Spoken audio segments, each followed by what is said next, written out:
বিসমিল্লাহির রহমানির রহিম। আসসালামু আলাইকুম everyone, welcome back to my channel Rosy simple lifestyle vlogs. আশা করি আল্লাহর রহমতে সবাই ভালো আছেন। আলহামদুলিল্লাহ আমরা ভালো আছি। নতুন একটি ফ্যামিলি ব্লগ দেখার জন্য সবাইকে স্বাগত জানাই। ইনশাল্লাহ ভালো লাগবে। ব্লগটা কিন্তু 2 দিন আগের, শুক্রবারের ব্লগটা আজকে শেয়ার করছি আপনাদের সাথে। একদিন পর পর ভিডিও দেওয়ার কথা, সেখানে দেখা যায় 2 দিন হয়ে যায়, 3 দিনও হয়ে যায়। সবসময় বলি, যাই হোক তারপরও আশা করি আমার প্রিয় প্রিয় আপু ভাইয়েরা আমার সাথেই থাকবেন। তো সকালবেলা ব্লগটা শুরু করে দিয়েছি। সকালবেলা মানে তো সকালের নাস্তার পর থেকেই আর কি। যাই হোক, রান্না করে নিচ্ছি কী কী আপনাদের একটু দেখিয়ে দিলাম। রান্না করেছি ঢেঁড়স ভাজি, তারপরে লাউ দিয়ে ডাল, আর এদিকে রান্না করে নিচ্ছি গরুর মাংস। গরুর মাংসটা রান্না করছি, কিন্তু পরে কিন্তু মনে হয়েছে যে আমি গরুর মাংসতে আদা রসুন বাটাই দিইনি।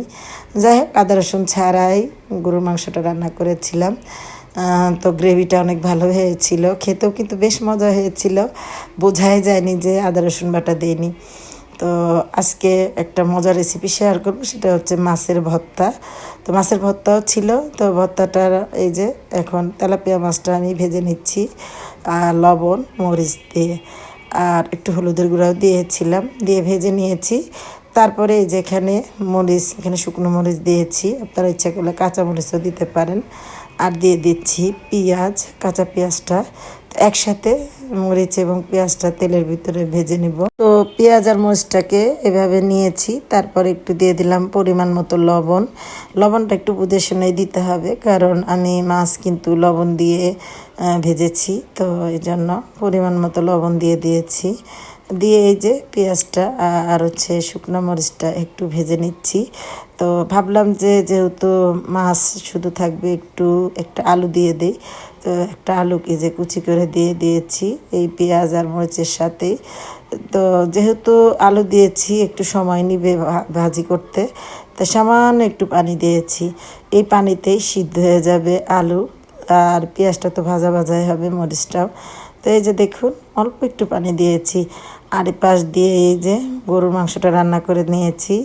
মানে এত আত্মভোলা হলাম কিভাবে আমি জানি না। সব রকম কিন্তু উপাদান দিয়েছিলাম, ইনগ্রিডিয়েন্টস দিয়েছিলাম। এখানে এই যে দিয়ে দিয়েছি টমেটো সস, বাদাম বাটা, কিশমিশ বাটা, তারপরে হচ্ছে নারকেল বাটা। এগুলো দেওয়ার পর মানে এই জন্য গ্রেভিটা অনেক সুন্দর হয়েছে, বুঝতে পারিনি।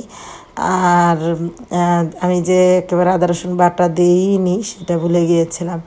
পরে যখন খাওয়া হয়েছে, খাওয়ার সময় এত বোঝা যায়নি, পরে মনে পড়েছে আমি তো এখানে আদা রসুন বাটাই দিইনি, মানে এত দ্রুত রান্না করছিলাম।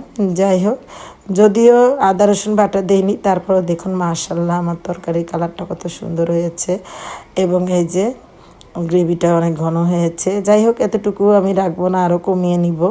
তো এদিক দিয়ে গরুর মাংসটা রান্না করা হচ্ছে।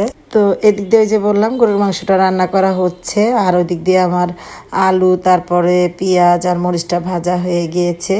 তো পাটাতে বেটে ভর্তা করব। আমার মেয়েটা ওই দিন পাটাতে বেটে ভর্তা করেছিলাম, অনেক মজা পেয়েছে। তো ভাবলাম যে আবার একটু করি। ওই বলছিলাম, আম্মু আজকে শুক্রবার একটু ভর্তা বেটে করো। ভর্তাটা অনেক মজা লেগেছিল, তাই এই যে মেয়ের হচ্ছে আবদারে তেলাপিয়া মাছের ভর্তা তৈরি করে নিচ্ছি। তো ভর্তাটা বাটা আমার হয়ে গেছে। তো আমি কিছু কাঁচা পেঁয়াজ এইভাবে এই যে হাত দিয়ে একটু মতে নিলাম, আবার এখানে সরিষার তেল দিব, দিয়ে তারপরে এই ভর্তাটার ভিতরে দিয়ে একটু হালকা আড়াবাটা করে পেঁয়াজটাকে একদম পিষে ফেলবো না।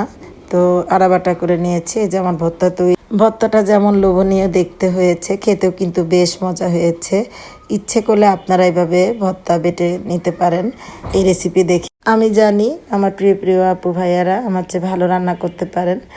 আর ভর্তার দিকতে অবশ্য আপুরাই প্রথম, ভাইয়ারা তেমন একটা পারবে না আমি জানি। তারপরে এই যে রেসিপিটা দিলাম, এইভাবে ট্রাই করে দেখতে পারেন, ইনশাল্লাহ অনেক ভালো লাগে। তো ভিডিওর এই প্রান্তে যারা এসেছেন, প্লিজ একটা লাইক দিতে পারেন, পাশে থাকতে পারেন, ইনশাল্লাহ আমি আপনাদের পাশে থাকবো। তো খেতে খেতে এখান থেকে বিদায় নিয়ে নিচ্ছি। সবাই ভালো থাকবেন, 5 ওয়াক্ত নামাজ পড়বেন, কোরআন শরীফ পড়বেন। আল্লাহ হাফেজ, আসসালামু আলাইকুম।